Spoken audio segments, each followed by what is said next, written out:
believe it or not, the Forza Motorsport 7 game will release before Gran Turismo Sport, marking 3 full Motorsport games releasing this generation, and still no Gran Turismo game.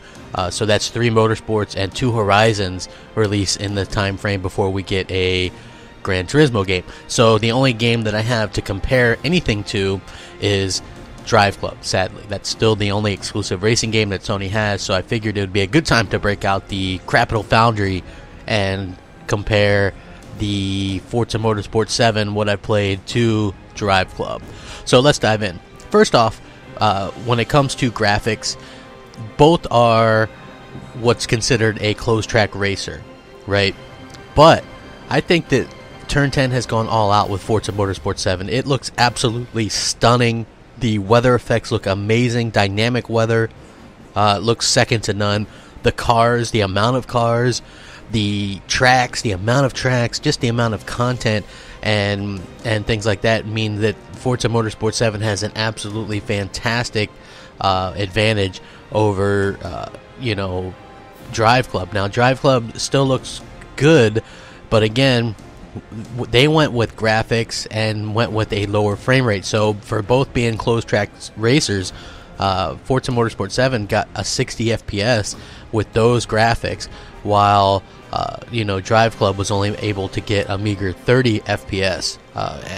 Which is weird because when you look at it now, yeah, it's a couple years later, but obviously Forza Motorsport 7 was able to do great graphics and a higher frame rate at a locked 60 FPS. So that is fantastic.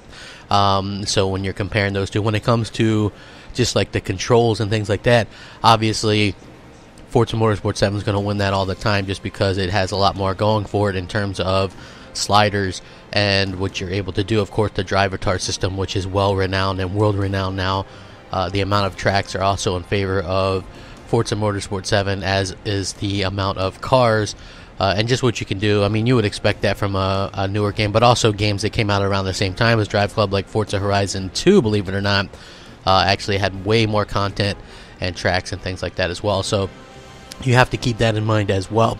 And then when it just comes into the fun factor, Forza has always had that fun factor with that big campaign, and actually gives you a purpose and a great multiplayer as well, different multiplayer modes, whereas Driveclub doesn't really do that. I don't understand why, when you're making a racing game, the main thing you want to do is keep people engaged and make it fun.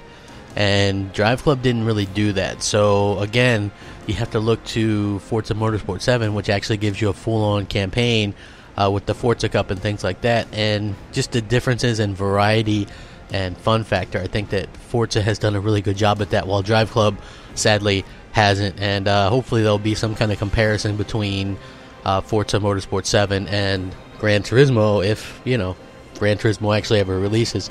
It's kind of weird because we're living in a time where we're getting a few racing simulators at the same time, with Forza Motorsport 7, Project Cars 2, and then Gran Turismo.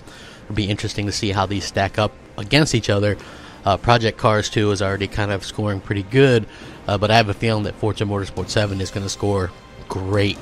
And just obviously there's no comparison here between Xbox One, Forza Motorsport 7, and PS4 Driveclub. There's no comparison here. There's a reason why the studio that made Driveclub's no longer around, and one of the reasons is their game wasn't very good. So let me know what you guys think. Agree, disagree, what else? Let me know. Rate, comment, subscribe. Rack 'em up. Crapgamer out.